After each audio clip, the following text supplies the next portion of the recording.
Good afternoon, everybody.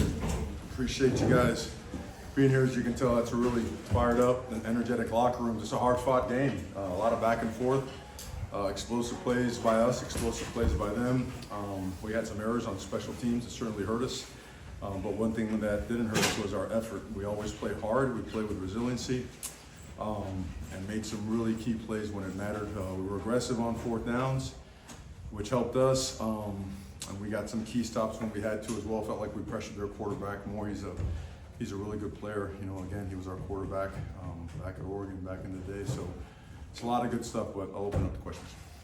Mario, the offense, obviously, you get into kind of a shootout kind of game, and they didn't really let up. Just, what was working for them so well, and how did they stick with things when they're in a game like that?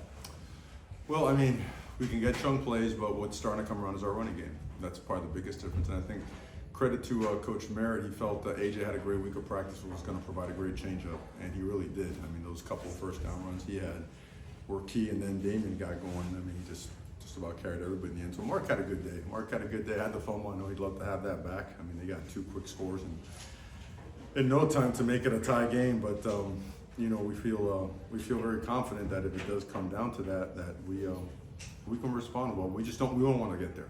We don't, but again, we responded like we had to and found a way to get there. And speaking of Mark, I don't think I saw him much, if at all, for most of the second half. Did he get banged up?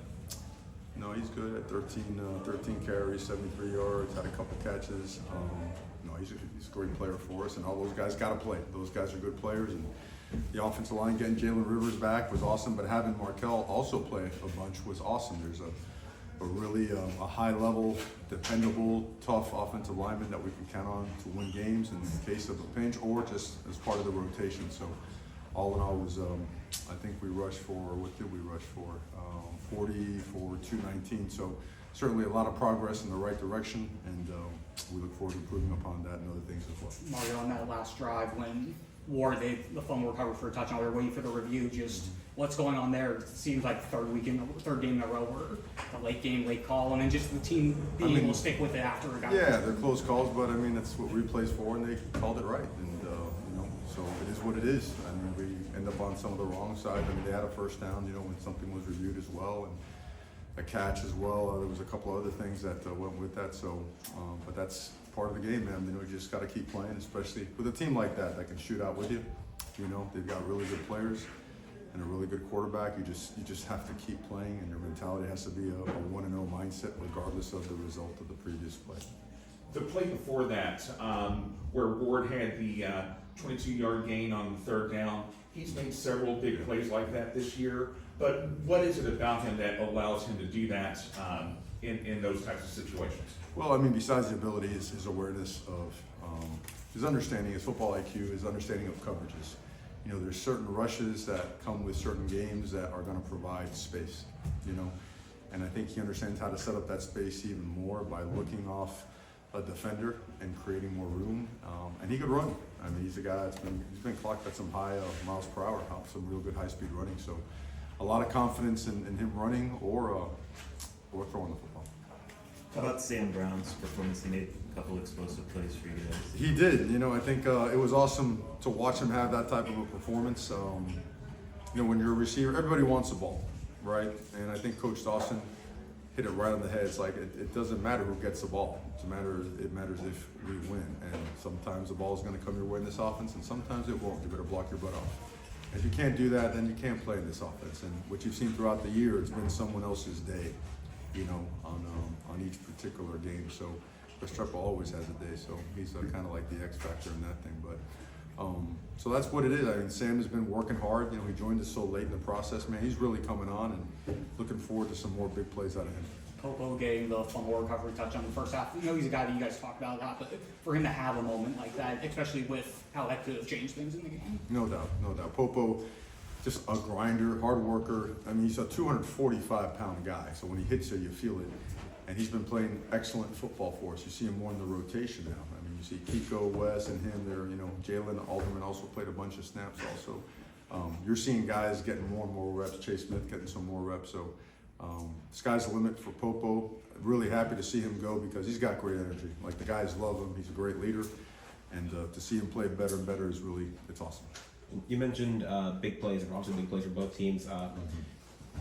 That was an issue against Cal, and it's like a cropped up again today. I think they had 7 or 8 plays of 20 or more yards. Is that like eye discipline? Like, what did you see on some of those big plays? Well, I think part of it are coverage beaters. I mean, they do a great job dissecting their coverages. I do think Coach Baum, again, is one of the best play callers in all of football, and they wired us on a couple plays. I mean, they just flat out did, and then some of them missed tackles. You know, the missed tackles, the lunging, leaving your feet, not coming to balance. That's the stuff that we got to get cleaned up and get better at. People are going to make plays. We're allowing a few too many, but it's not a matter of like we're not working at it. We're working extremely hard at it. The coaches are busting their butts. The players are busting their butts. We got to come together and work together and do a better job, you know, and not point fingers and improve that. And you know what? Got a lot of key stops as well. You know, got the ball back, and then the offense turned it right back. So, you know, and then we allowed the punt, the fake punt, which we knew. I mean, we were, you know, anyways. But they got it, credit to them, so press on. The kickoff return, I assume that the goal is to kick it through the end zone, and it just didn't happen? Or? Well, you want to, but you cover every kick. You know, you cover every kick. What are the 4s and the 3s? You don't call them, you know, counting outside in 1 through 5. One guy went down to the ground and knocked off the other guy and just opened a massive hole, and both safeties couldn't get over there in time to squeeze that ball out.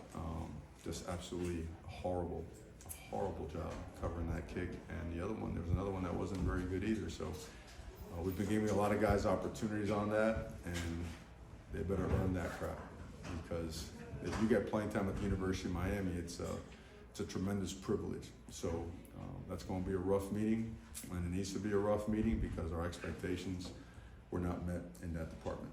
I want to piggyback off of your previous comment.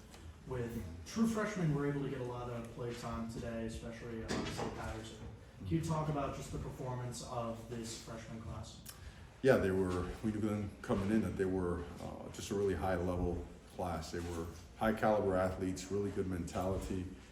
They were going to get reps because we were layered in a way where we had depth, and we had some older guys at a lot of positions, but there were some that needed an injection of youth and playmaking capabilities, and we've done that. Not to the extent we want to at some positions, but we're getting more and more guys on the field, and more guys are going to have to play. You know, as the season goes on, you're seeing guys go down left and right, and you know, it's there's no longer a waiting game, right? In college football, you got to be ready to play when you get there.